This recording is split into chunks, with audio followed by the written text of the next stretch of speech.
Mesdames et messieurs, bonsoir, chers téléspectateurs, et merci de nous accueillir chez vous pour votre émission hebdomadaire Zoom sur, un rendez-vous que nous consacrons ce soir à un sujet d'une extrême importance. Il s'agit du notariat. Il s'agit de l'importance du notariat dans la vie du citoyen et en Mauritanie. Et pour jeter la lumière sur la fonction du notaire, son utilité, bref, l'importance du notaire dans la vie du citoyen, nous allons également parler des problèmes et des difficultés que rencontre le notaire. Et pour parler de toutes ces problématiques, nous accueillons ce soir Maître Hamdi Hamadi, qui est président d'honneur de l'Ordre national des notaires de Mauritanie. Bonsoir. Bonsoir. Nous accueillons également Maître Saou Choy Mamadou, secrétaire général de l'Ordre national des notaires de Mauritanie. Bonsoir. Bonsoir. Et pour commencer, la question qui se pose elle-même, c'est la définition du notaire. Si vous pouvez nous parler du notaire. Je vous remercie donc M. Cheikhna. Tout d'abord, je vais commencer par remercier la télévision mauritanienne pour avoir bien voulu consacrer son émission hebdomadaire Zoom sur donc, le notariat mauritanien. Chose que je salue avec beaucoup d'intérêt parce que vous savez que le notariat est un peu méconnu du grand public mauritanien. Et si ça va être une occasion pour nous, en tout cas, de définir, de présenter aux téléspectateurs donc, ce métier, cette fonction de notaire qui est un peu méconnue. Vous savez, le notaire, c'est donc défini comme étant l'officier ministériel donc, qui est chargé de recevoir les actes auxquels les parties doivent ou veulent donner le caractère d'authenticité attaché aux actes d'autorité publique. Ils sont chargés également d'assurer la date et d'en conserver les dépôts. C'est la définition que donne la loi 97-019 du 16 juillet 97 qui organise la profession de notaire. Vous savez, le notariat, donc, il est connu surtout dans le droit musulman parce que beaucoup de gens pensent que c'est une profession moderne qui, quand on plonge un peu la racine et on fait une rétrospective dans le droit musulman, on va se rendre compte que c'est une profession qui est connue en droit musulman et que le Saint-Coran l'a bien prévu dans la sourate 282, donc le verset 282 de la sourate de la vache, a bien prévu donc, ce métier de scribe quand il dit « A'udhu billahi minash shaitanir rajim, bismillahir rahmanir rahim, ya ayyuhalladhina amanu idha tadayantum bidinin ila ajalin musamman » En français, bien sûr, oh les croyants, quand vous contractez une dette à échéance déterminée, mettez-la en écrit et qu'un scribe l'écrive entre vous en toute justice. Donc il a bien prévu le droit musulman, il a bien prévu la fonction de scribe. Et d'ailleurs, quand on parle de scribe, on va faire également une rétrospective au niveau du droit depuis l'Antiquité, qui avait prévu le terme de scribe, c'est-à-dire de notaire, qui signifie en latin notarius, c'est-à-dire c'est le scribe, c'est l'écrivain. Et c'est une fonction qui est connue donc, dans le droit romano-germanique et surtout elle a été consacrée par la fameuse loi Ventose qui a été donc promulguée au début du XVIIIe siècle, exactement en 1803, avec les codes de Napoléon. On dirait que même elle a précédé le code du commerce qui était de 1807 et le code civil qui était de 1804. Donc je dirais que cette profession de notaire a été créé par la loi Ventose dans l'esprit à l'époque donc en France. C'était pour créer un nouveau corps qui vient donc s'ajouter au corps déjà des juges qui sont chargés de trancher les litiges, donc les conflits, et les avocats qui sont chargés de défendre des parties, les huissiers qui sont chargés d'exécution des arrêts, et des experts judiciaires qui sont chargés de mener les enquêtes. Donc le législateur à l'époque avait créé ce corps. C'était justement pour désengorger la justice. Parce qu'à l'époque, on s'était rendu compte qu'il y avait beaucoup de procès, beaucoup de litiges. Et donc, le législateur avait créé ce corps, justement, c'est pour prévenir les conflits, c'est pour réduire un peu cet engorgement et pour continuer dans ce sens. Et c'est ce qu'on appelle donc, on a appelé donc le notaire le magistrat de l'amiable. C'est un acteur donc de justice à l'amiable. Depuis sa création, depuis la création de la preuve, et des arguments, donc on s'est rendu compte qu'il y a une diminution réelle des conflits. C'est un peu à peu près la définition de notaire. Merci, Maître Hamdi. Maître Hamdi vient de nous définir en gros la profession du notaire. Mais est-ce que vous pouvez nous parler du notariat ici en Mauritanie? Oui, je trouve sa définition particulièrement claire, qui aussi définit le rôle du notaire en Mauritanie. D'aucuns pensent que le notaire est simplement un officier qui doit donc recevoir les actes. Il est plus que cela. C'est aussi un magistrat qui est reconnu, qui détient une parcelle de puissance publique. C'est ce que beaucoup de nos concitoyens ignorent, c'est qu'il arrive des moments où le notaire cesse d'être ce simple rédacteur des actes pour emprunter justement son rôle de magistrat dans le cadre justement quand il est appelé à délivrer une copie exécutoire, ce qu'on appelle une grosse, c'est-à-dire un jugement revêtu d'une formule exécutoire. Donc en Mauritanie, nous commençons maintenant depuis peu à connaître réellement le rôle du notaire, parce que justement, pour sécuriser les actes et les transactions, on fait appel au notaire parce que justement, il a cette délégation de puissance publique qui oblige les parties quand il faut recours à l'acte notarié. Mais vous venez de dire que le Mauritanien vient à peine de découvrir le rôle du notaire. Qu'est-ce que vous faites, vous, au niveau de l'ordre national des notaires pour changer la mentalité du Mauritanien par rapport au notaire? Nous faisons un travail de pédagogie. Ça, c'est le rôle qui revient souvent au notaire parce qu'il est instructeur de la loi. Nous expliquons à chaque fois que de besoin aux clients que la sécurité des transactions recommande de recourir au notaire. J'aime bien répéter la devise de notre profession. Notre responsabilité est de sécuriser vos actes. Comme aussi la devise de nos confrères sénégalais qui disent qu'on ne supplée jamais sans risque au rôle du notaire. Donc quelque part, nous essayons d'expliquer aux citoyens que nonobstant cette délégation de puissance publique, nous sommes aussi animés d'une volonté d'apaiser, sinon de prévenir les conflits et d'expliquer aux citoyens que normalement la force de loi s'applique dans des situations, mais il vaut mieux éviter des situations de conflit en essayant d'expliquer aux gens qu'ils ont intérêt à respecter la loi. Par exemple, à l'occasion d'une vente immobilière qui est un domaine de prédilection pour les notaires, de respecter la loi dans sa plénitude, de déclarer réellement le prix au lieu de dissimuler le prix. Et comme ça, ils se mettent à l'abri de certaines surprises qui peuvent se révéler parfois dévastatrices pour l'économie nationale et pour le particulier qui est engagé dans une opération de transaction immobilière. Monsieur Hamdi, selon vous, si vous pouvez bien sûr nous parler de l'ordre des notaires mauritaniens, de sa création, mais selon vous, est-ce que ce secteur a connu des avancées ici dans notre pays? Merci. Donc en fait, l'ordre national des notaires de création assez récente, relativement récente, parce que les charges même des notaires sont de création récente.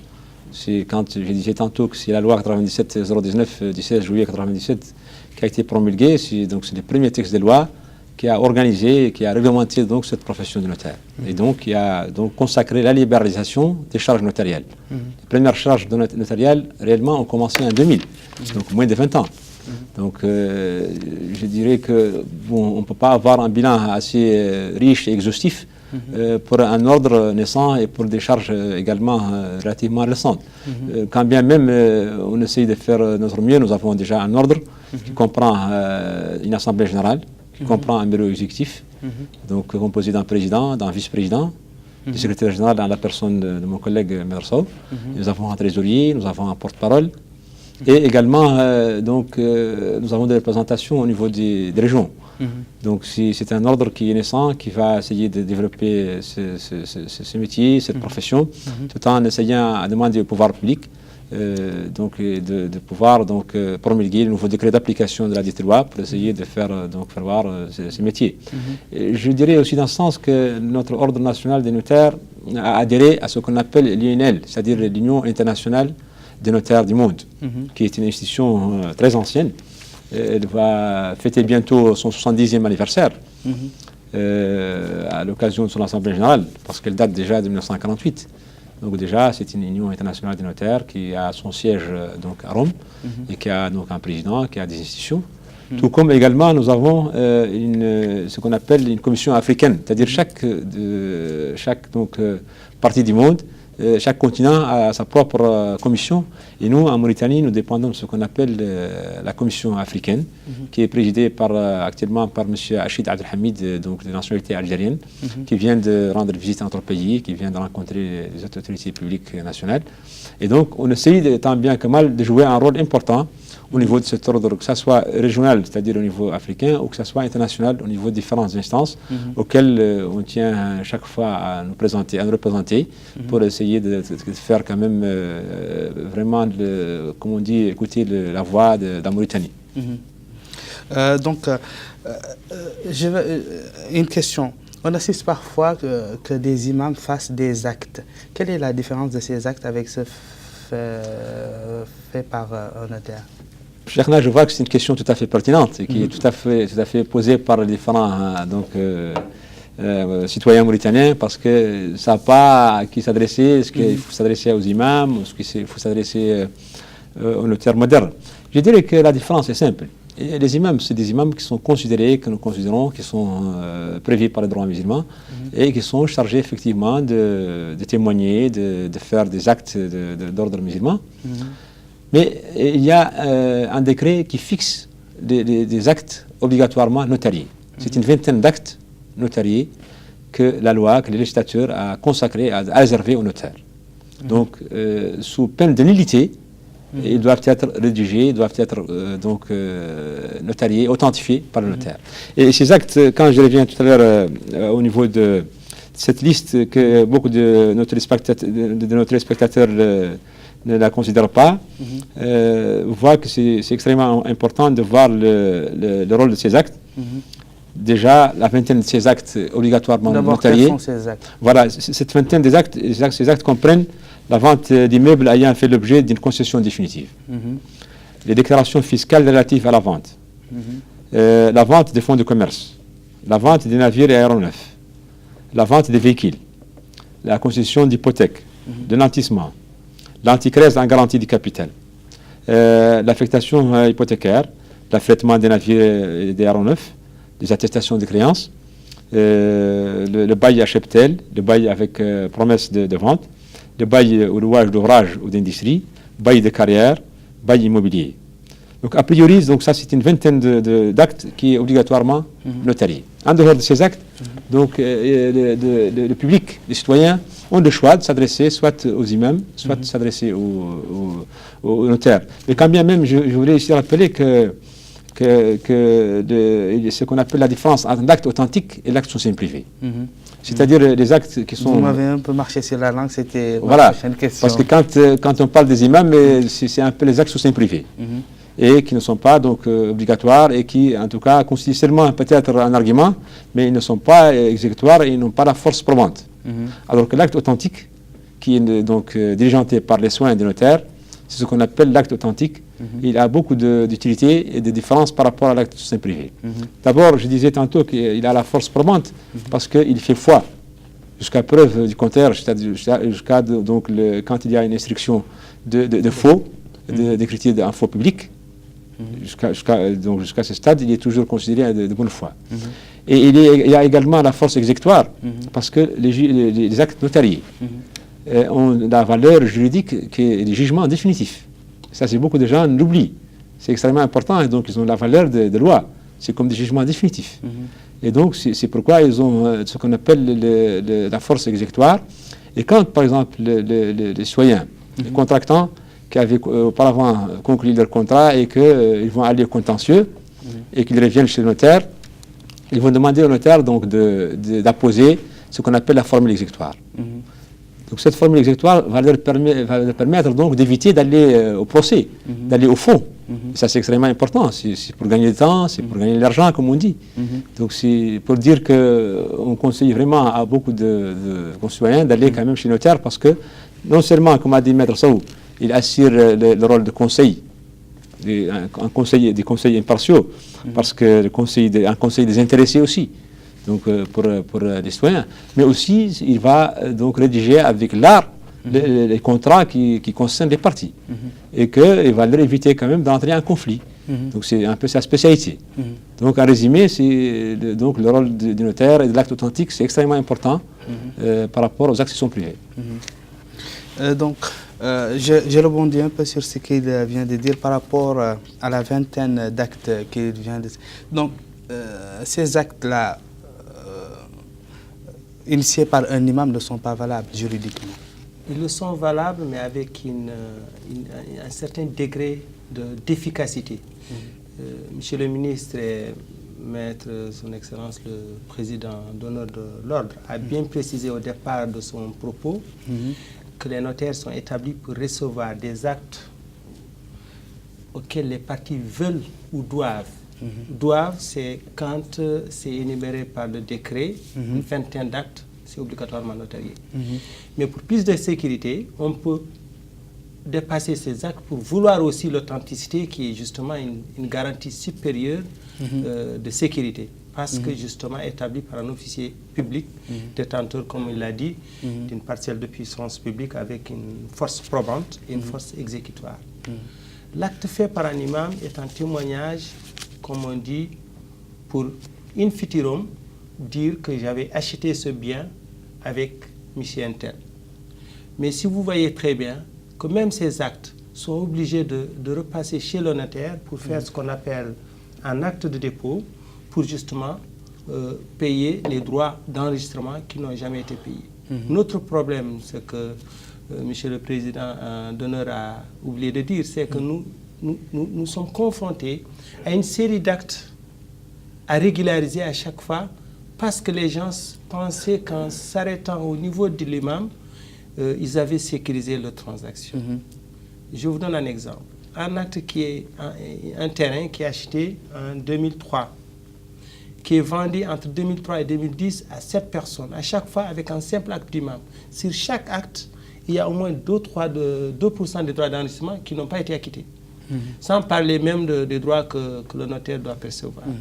Donc, quelque part, il y a aussi un problème avec l'impôt. Mais nous nous accommodons bien avec certains actes d'imam parce que nous sommes des charges notariales agréées qui ont la mission aussi de régulariser certains actes.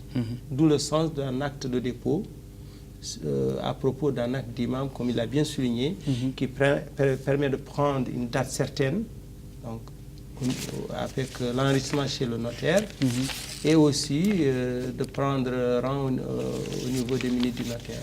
Mais la différence, elle est énorme. Un acte authentique, c'est-à-dire, comme il a bien dit, reçu par le notaire, a les deux vertus qu'on connaît en acte authentique, la force probante, c'est-à-dire qu'on ne peut pas le refuser, sauf à s'inscrire en faux. Là aussi, les clients ne le savent pas souvent. L'inscription en faux est une procédure très lourde qui permet donc de dire que ce que le notaire a dit ou il a écrit est faux. Si vous réussissez à prouver que ce qu'il a dit ou il a écrit est faux, vous pouvez même le destituer. Ce que l'imam n'encourt pas du tout. Donc, point n'est besoin de faire une comparaison entre l'imam et le notaire. L'imam est un étage qui permet justement de faire un premier élément de preuve, mais cela ne suffit pas. Encore, faut-il enregistrer l'acte, et mieux, peut-être même le publier, parce que l'acte qui a quand même, comme il a bien dit tout à l'heure, qui a acquis une concession définitive, ce qu'on appelle couramment un titre foncier, doit obligatoirement être reçu par un notaire. Voilà un peu la différence entre les deux. Juste, Cheikhna, avant de s'aborder cette question, je voulais rappeler ici que le plus souvent, les gens ont peur d'aller chez le notaire parce que, sous prétexte de payer plus de frais Je rappelle que l'État avait créé les charges de notaire, c'est aussi surtout pour collecter, pour le compte du trésor public, les taxes et les droits d'enregistrement. Donc c'est avec l'encaissement de ces droits d'enregistrement que le trésor public sera renfloué, que les caisses d'État seront remplies. Plus souvent, les gens disent nous, on va aller chez l'imam directement pour ne pas payer les droits de l'État. Or, comme le dit Maître Sow, il se retrouve qu'un seul propriétaire d'un terrain se retrouve avec une dizaine d'actes sous seing privé. Et qu'une fois qu'il va le présenter à la direction générale des domaines, ou aux banques, ou à la justice, on lui dit il faut aller chez le notaire. Et comme ça, il sera obligé non seulement de payer tous les frais d'enregistrement pour la dizaine d'actes qu'il a fait auparavant, mais aussi savoir que la différence entre un acte sous seing privé, c'est-à-dire un acte qui n'est pas officiel, n'est opposable qu'aux deux parties. Parce que quand il présente cela sous forme de dépôt devant le notaire, l'acte est opposable seulement pour les deux parties. Alors que si c'était un acte authentique, il est opposable à tout le monde. Donc c'est ça, c'est un peu l'intérêt. Et ça, tout à l'heure, quand je disais que parmi les vertus de l'acte authentique, c'est la publication. Quand on publie, par exemple, un acte notarié, surtout une vente ou l'élaboration d'un statut d'une société, ou la cession de parts ou d'actions, ça devient opposable au tiers, une fois que c'est publié. Donc c'est extrêmement important. Contrairement aux actes d'imam, c'est important, les imams sont très importants, c'est notre culture, c'est notre islam, mais quand bien même le législateur a prévu que c'est des actes pour lesquels on devait toujours les transmettre pour être notariés. Dernier point que Maître Sow a effleuré tout à l'heure, parmi ces actes obligatoirement notariés, il y a ce qu'on appelle le décret 2010, un décret de 2010 portant application et exécution de la loi 83-127 portant réforme foncière et domaniale. C'est le dernier décret qui réglemente les concessions et la transmission et l'imitation. Ce décret oblige désormais les parties, pour chaque concession, de recourir au notaire. Le plus souvent, les gens auparavant avaient passé par l'imam, et quand ils viennent à la direction générale du domaine pour procéder soit à l'imitation de permis, soit pour créer un titre foncier, on leur dit il faut aller chez le notaire. Et comme ça, ils sont obligés de procéder ici. Donc autant le faire directement. Et je rappelle également qu'il y a un arrêt de la Cour suprême, qui d'ailleurs, je suis mort encore bon, c'est l'arrêt numéro 7, en 2014, qui a été rendu par la Cour suprême. Justement, c'est pour déterminer, pour différencier entre ce qu'on appelle l'acte authentique et l'acte de dépôt. Et le résumé du contenu de cet arrêt rendu par la Cour suprême, c'est pour dire que l'acte authentique est opposable, il est officiel, il est important, et l'acte sous seing privé, il n'est opposable qu'aux parties concernées. Merci pour ces précisions. D'après la définition du notaire, on le définit comme officier ministériel professionnel du droit qui rédige les actes. Donc, quelle est sa relation avec, par exemple, le domaine? Et pourquoi officier ministériel? Qu'est-ce qu'il apporte au trésor public, entre autres questions? Voilà. Il y a deux pendants du rôle du notaire. Comme il l'a très bien dit tout à l'heure, nous sommes investis d'une mission de service public de collecte de l'impôt. Donc nous collectons l'impôt au nom de l'État. Ce que les gens commencent maintenant à comprendre, parce qu'à chaque fois qu'on fait une note de frais, on est obligé d'expliquer qu'il y a une grosse partie de ça qui va être reversée à l'État. Donc il y a cette mission de collecte de l'impôt. La deuxième mission, comme l'a bien souligné tout à l'heure, qui consiste à sécuriser les actes.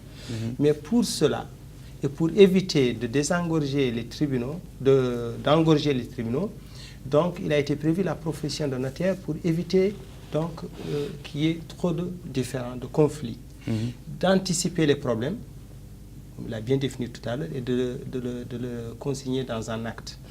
Donc le rôle du notaire pour cela, on dit que c'est un officier ministériel qui investit d'une parcelle de puissance publique. C'est un peu un magistrat, mais du volontaire, quelque part, pour essayer d'arrondir les angles quand les clients essaient de consigner un acte. Donc notre rôle, qui est encore méconnu, c'est que nous faisons beaucoup de médiation, nous faisons beaucoup du social. Il n'y a pas un notaire qui ne rédige pas un acte qu'on appelle dans notre jargon un acte gratuit, mais nous déboursons quand même les droits d'enregistrement au nom des clients. très souvent, nous sommes appelés à faire une procuration pour une succession où les successibles n'ont même pas de moyens pour cette procuration. Donc, au nom de l'obligation d'instrumenter, qui fait partie de la mission du notaire, nous recevons cet acte sous forme de gratuité et nous le faisons souvent. Ça aussi, ça fait partie de notre mission, ou aussi de chercher à arrondir les angles quand les gens sont en conflit, d'essayer de faire notre rôle de médiation, et très souvent ça marche. Tout ça, comme il a effleuré tout à l'heure, ça fait partie de notre mission première qui consiste justement à faire un peu de la magistrature privée, mais efficace. Monsieur le directeur, M. Cheikhna, en parlant tout à l'heure des domaines, je voulais rappeler ici, voilà, à nos téléspectateurs que le rôle du notaire est extrêmement important dans le domaine donc, foncier, surtout par rapport aux relations des domaines. D'abord, c'est par rapport à, comme je disais tout à l'heure, c'est la sécurisation des actes. Le conseil, nous sommes des médiateurs également pour les conflits, mais aussi surtout pour diligenter l'authentification des mutations. Que ce soit qu'on appelle la cession quand il s'agit des permis d'occuper, parce qu'il n'a pas encore eu de propriété définitive, et une vente quand il s'agit de titres fonciers.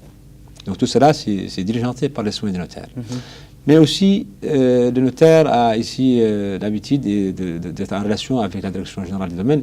Et d'ailleurs, on salue l'initiative de la Direction générale du domaine et des patrimoines de l'État d'avoir pris l'initiative d'installer bientôt ce qu'on appelle le logiciel qu'ils appliquent à leur niveau, au niveau des différents cabinets de notaires. Ce qui va permettre désormais aux notaires d'avoir l'œil sur le circuit, sur l'origine des terrains, quand il s'agit d'un permis, il s'agit de titre, son historique, sa mutation, son vente.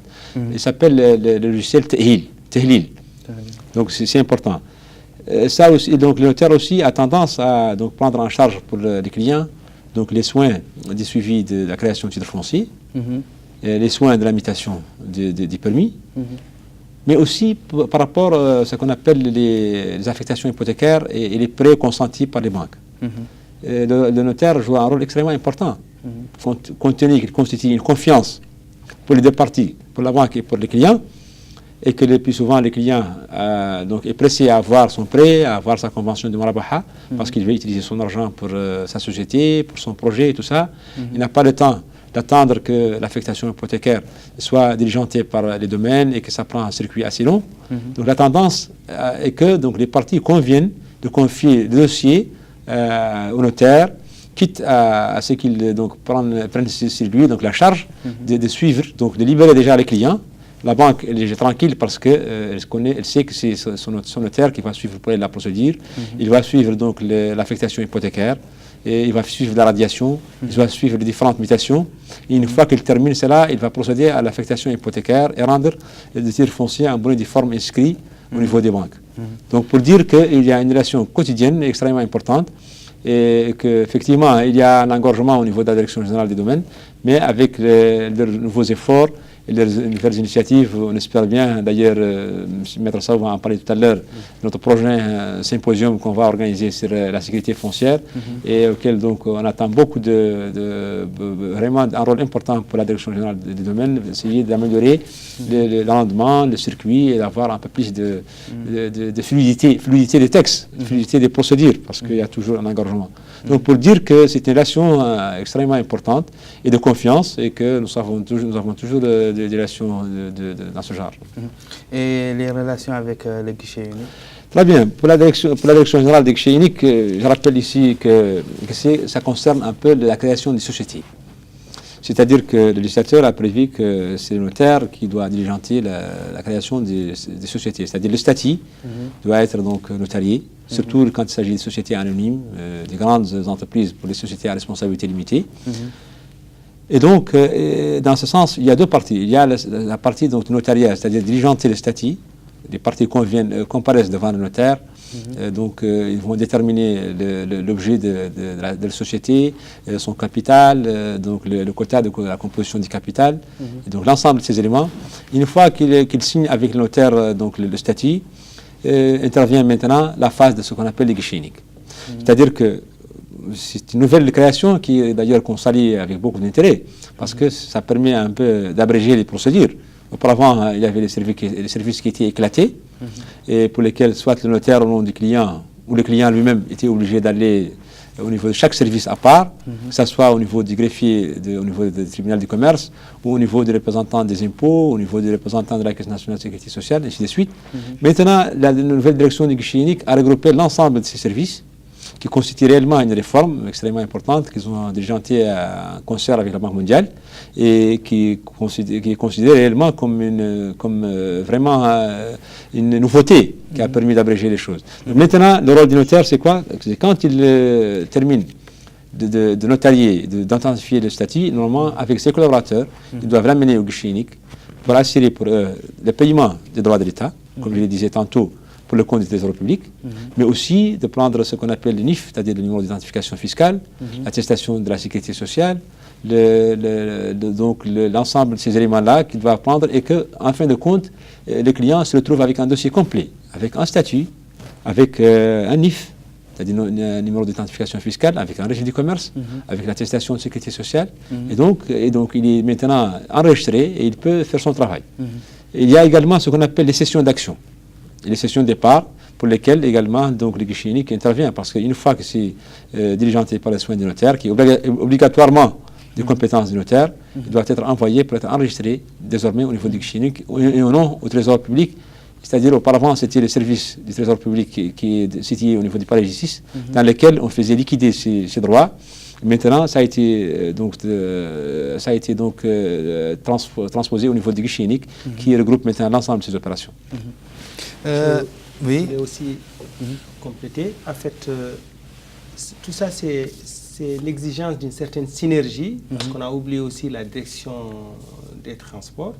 Oui, ça, parce que nous intervenons dans la mutation de véhicules, comme il a bien dit, c'est des relations que nous tissons qui sont excellentes, mais à améliorer parce que nous, comme l'a dit M. le ministre, nous rentrons dans un monde où la dématérialisation est de mise. Donc, il est question de synergie entre ces trois pôles et le notariat, parce que justement, pour l'efficacité de nos actes, nous avons besoin de ces secteurs.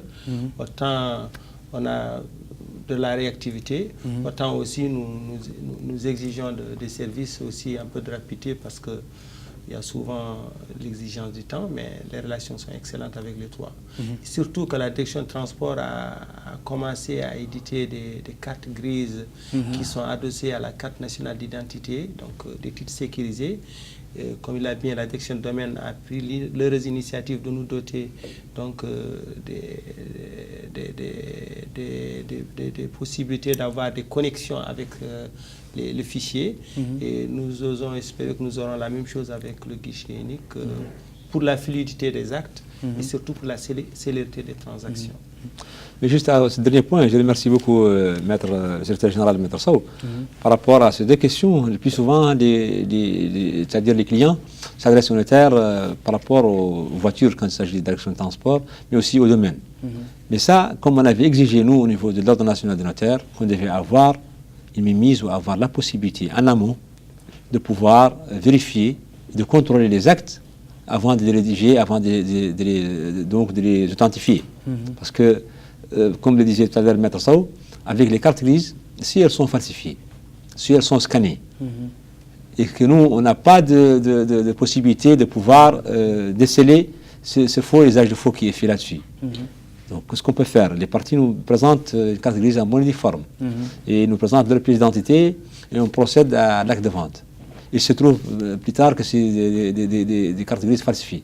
C'est pourquoi on avait demandé à la Direction générale des transports, et que heureusement maintenant qu'ils ont introduit le système de fiable d'état civil, et qui va pouvoir donc permettre d'avoir donc des cartes infalsifiables. Chaque fois on demande aux clients et aux concitoyens de vérifier à leur niveau eux-mêmes avant de procéder à l'acte, que ce soit la direction des transports pour les cartes grises, que ce soit pour les permis d'occuper les titres fonciers au niveau du domaine, parce que plus souvent aussi il y a le faux usage faux. Mais heureusement, avec l'initiative de la direction générale des domaines, qui va permettre d'installer le système TEHLIL au niveau des cabinets de notaires, donc qui va nous permettre, au même titre que les différents acteurs du domaine, donc de vérifier la véracité, l'authenticité, les différents actes, les différents processus connus au niveau de ces actes-là. Merci. Monsieur Sow, beaucoup de personnes n'arrivent pas bien à différencier le rôle de l'avocat et celui du notaire avec l'article 116 bis. Si vous pouvez nous éclairer sur ce sujet. Oui, ce fameux article 116 bis a été introduit dans le Code de commerce mauritanien, donc la nouvelle loi de 2015, et déjà à la mauvaise place. Il est introduit dans les actes qui définissent, dans l'article qui définit les éléments du fonds de commerce, alors qu'il vise en substance les actes relatifs au fonds de commerce. Pour parler court, cet article a été copié, très mal copié du code tunisien, qui lui excluait les actes de notaire. En gros, que dit l'article 116? Il dit que tous les actes authentiques doivent être rédigés par des avocats non stagiaires, en faisant exception des actes rédigés en fait par l'État et les collectivités publiques. Et tout de suite, quand on lit très bien l'article 116 bis, qui est morné, hein, je vous l'annonce, quand on le lit, on trouve qu'un acte authentique qui n'est pas rédigé par un notaire n'en est pas un. Donc, il n'est pas authentique. Donc, on ne peut pas dire qu'un acte authentique doit être rédigé par autre qu'un notaire, sauf un acte qui est fait en conséquence d'un jugement. Il y a 3 caractéristiques d'acte authentique. Celui que délivre le notaire, ou le maire, ou le juge. Donc si on dit un acte authentique doit être rédigé par un avocat, c'est que déjà il cesse d'être authentique, parce qu'il n'est pas rédigé par le notaire, ni par le magistrat, ni par le maire. Donc cet article 116 bis a soulevé quelques problèmes d'application. Et aussi, nous avons, nous, au niveau de l'ordre, réagi. Et heureusement, les autorités ont tout de suite compris que c'était une fausse, on faisait fausse route. Et par un avis lumineux du directeur général de la législation, ce qui a permis justement de ne pas l'appliquer. On ne peut pas demander à un autre professionnel de justice de rédiger un acte pour un notaire qui lui-même est un professionnel du contrat. Donc c'est pour cela que nous n'avons pas accepté de suivre cet article malencontreux qui a jeté un petit froid entre 2 professions sœurs. Nous respectons la profession d'avocat qui assure le prétoire, qui défend quand il y a le problème. Le notaire intervient en amont pour éviter le problème. Merci. Par rapport à... Pour rebondir un peu à cette question, comme l'a si bien dit mon collègue Maître Sow, je voulais rappeler une chose. C'est qu'un droit, quand je disais tantôt que le notariat plonge ses racines dans le droit romano-germanique, il y a ce qu'on appelle l'école francophone et l'école anglophone, anglo-saxon. En fait, l'anglo-saxon, peut-être, il n'avait pas prévu la profession de notaire, et c'est peut-être les avocats ou les officiers ministériels qui authentifient et qui procèdent à ce genre de choses. Mais pour l'école francophone dont on s'inspire au niveau de la Mauritanie et pour la plupart des pays africains, l'inspiration du droit français, c'est très clair. Quand je disais tantôt que c'est la loi Ventose qui avait créé le corps des notaires, c'était pourquoi? C'était pour éviter l'amalgame, pour éviter la confusion, parce qu'il s'était rendu compte qu'il y avait les juges qui étaient chargés de trancher et de trancher les litiges et de trancher les contentieux. Et qu'il y avait les avocats qui étaient chargés de défendre les parties. Donc, ils ont jugé utile de créer un nouveau corps qui sera neutre et qui, comme le disait Maître Sow tout à l'heure avec grande pertinence, de jouer le rôle impartial, directeur impartial en amont et de conseiller des parties et de rédacteur des actes. Donc c'est très différent par rapport aux avocats. Les avocats ne peuvent pas être juges et parties, comme on dit. C'est-à-dire qu'ils ne peuvent pas défendre les parties. Imaginez-vous qu'un avocat rédige un acte notarial et que demain le contentieux sera porté devant le juge. Donc il va venir aussi défendre la même partie. Nous aussi, au niveau de notaire, est-ce qu'on a le droit de nous approprier ou d'essayer de jouer le rôle des avocats demain de venir au niveau du prétoire et de dire non, nous on va jouer le rôle des avocats, on va défendre des partis. Donc il y a un amalgame, il y a une confusion. Et comme le disait aussi tantôt Maître Sow, il y a ce qu'on appelle le droit spécial qui prime sur le droit général. Or, comme vous l'avez si bien dit, l'article 116 bis a été introduit malencontreusement dans le Code du commerce, le nouveau Code du commerce de 2015, qui est un code de portée générale. Or, nous, au niveau de notaire, nous avons notre droit spécial. Notre loi spéciale, c'est la loi 97/019. Et donc, comme je disais bien, donc le droit spécial prime sur les générales. Tout comme aussi les articles 27 et 28 de la loi sur les avocats, qui définissent bien la profession des avocats et les incompatibilités. Donc, c'est les contradictoires avec eux-mêmes, parce qu'ils ne peuvent pas donc, se contredire avec le contenu et les dispositions de l'article 27 et 28 de leur propre loi par rapport à la loi générale. Donc, je disais que c'était un faux problème. C'est une polémique qui avait surgi, et comme l'a dit Maître Sow, à l'époque, le gouvernement avait pris une décision pertinente. Quand le sujet a été donc posé avec acuité, ils ont soumis à la Direction générale de la législation, et la Direction générale de la législation et d'édition du journal officiel a rendu un avis juridique extrêmement pertinent qu'elle a envoyé au ministère de la Justice pour lui dire clairement que cet article 116 bis n'est pas applicable. Et qu'il faut attendre d'abord les décrets d'application, ce qui n'a jamais eu lieu, et qu'ensuite il faut l'harmoniser avec les différents textes de loi, que ce soit la loi des notaires ou la loi des avocats. Donc pour dire que nous, les avocats, c'est nos confrères, c'est nos amis, et nous travaillons de concert tous pour l'intérêt des concitoyens et pour la justice, et on ne peut jamais se permettre d'extorquer quand même leurs compétences. Mais aussi quand un ami à moi disait avec beaucoup d'intérêt qu'on appelle la médecine, donc des personnes, la médecine vétérinaire. C'est un peu d'eux. Donc, on ne peut pas avoir un médecin vétérinaire qui va soigner donc, les personnes, et vice-versa. Donc, pour dire que c'était une polémique qui avait été soulevée à l'époque, par-ci, par-là, mais quand bien même, nos frères avocats même, nous sommes rentrés en contact, de deux ordres d'ailleurs, l'ordre national des avocats et l'ordre national des notaires, et nous avons tenu des réunions de conciliabile et été chargé au niveau de ces commissions de trouver un terrain d'entente pour expliquer au pouvoir public, au ministère de la Justice. C'est dans ce sens d'ailleurs qu'avec la négociation, qu'avec l'explication, qu'avec le contact et le dialogue qu'on pourra trouver une solution. Ce n'est pas avec quand même les autres dichotomies qu'on pourra avoir ça. Monsieur Sow, en votre qualité de secrétaire général de l'Ordre national des notaires, quels sont les problèmes que vous rencontrez? Le premier problème qui est récurrent, et ce n'est pas M. le ministre qui va le démentir, c'est l'ignorance manifeste de la loi. Très souvent, nous sommes confrontés à ce problème.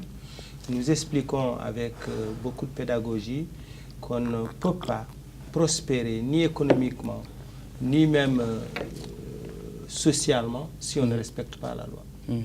À partir du moment où le client en face de nous comprend cette impérieuse nécessité de respecter la loi, nous expliquons après l'exigence aussi de ne pas trop se départir de certaines règles.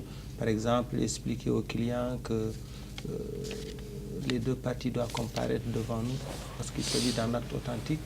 D'ailleurs, je salue au passage la réaction du directeur général de domaine quand on est passé avec notre président des affaires africaines, qui disait que je suis tellement serein quand c'est un acte authentique, je sais que les parties ont comparé devant le notaire.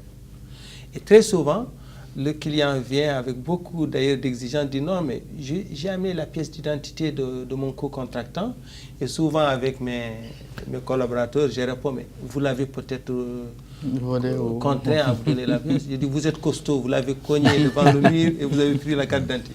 Donc, quelque part, on a ce problème pour expliquer.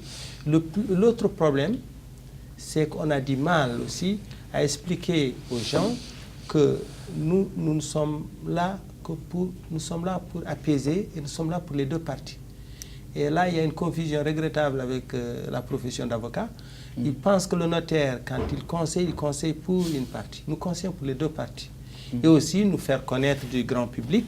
C'est à ce titre d'ailleurs qu'on organise souvent des rencontres, d'où le symposium qu'a annoncé M. le ministre. Donc, quelque part, nous avons ces problèmes, mais nous nous réjouissons d'une chose qui est un peu le contrepoids favorable pour nous, c'est que le notaire jouit d'une très grande respectabilité.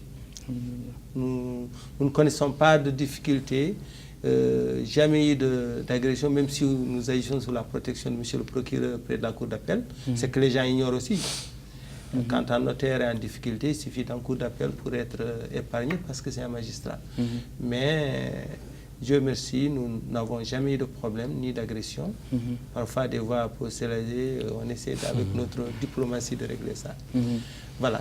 Surtout nous faire connaître du public et respecter la loi, c'est le plus gros problème. Je parle sous son contrôle. Par rapport au problème, s'il y a d'autres problèmes. Et pour vous faire connaître du public, est-ce pas votre rôle de vous faire connaître ou de...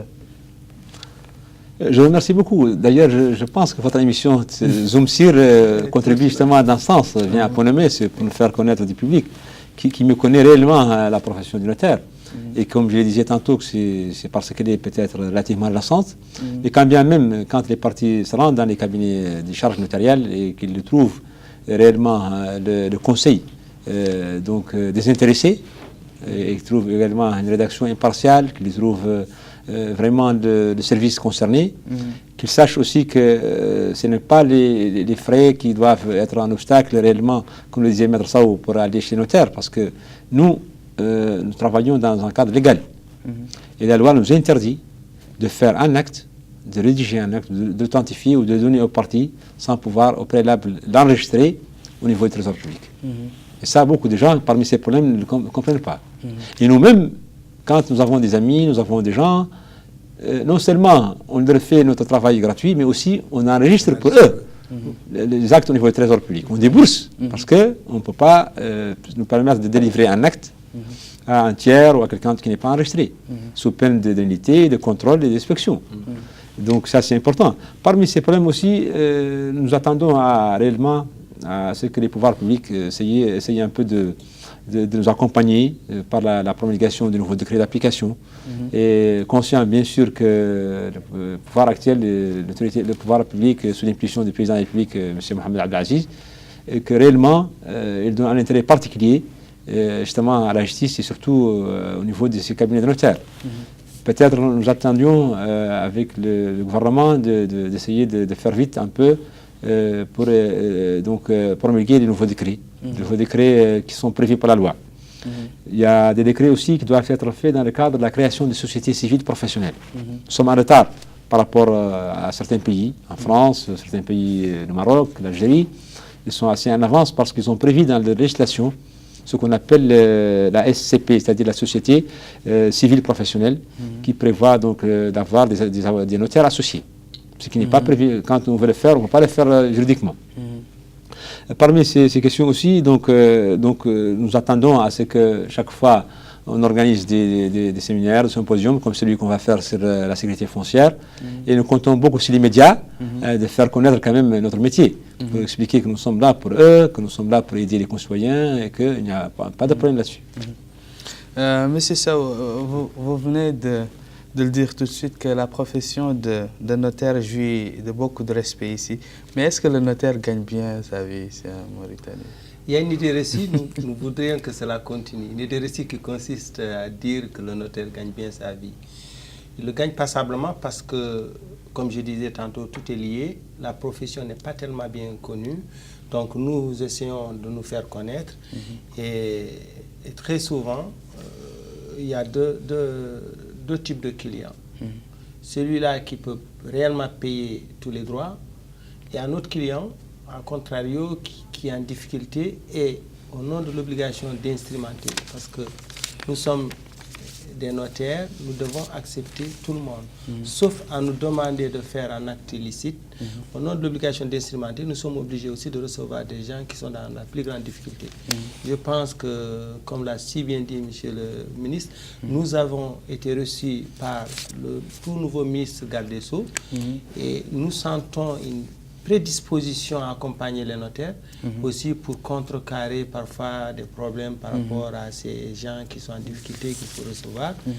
Et nous essayons aussi de ne pas trop nous perdre dans certains détails en ayant une vie de notaire, à l'image de nos confrères. Mais le notaire, moins en Mauritanie, il vit moyennement, il ne gagne pas très bien sa vie, contrairement à ce qu'on dit. Donc, par rapport à la question, est-ce que le notaire ici gagne bien? Bon, ça dépend. Je dirais que ça dépend d'abord des cabinets des charges notariales. Il y a des anciennes charges, il y a des nouvelles charges. Ça dépend aussi des charges qui se trouvent à Nouakchott, à Nouadhibou.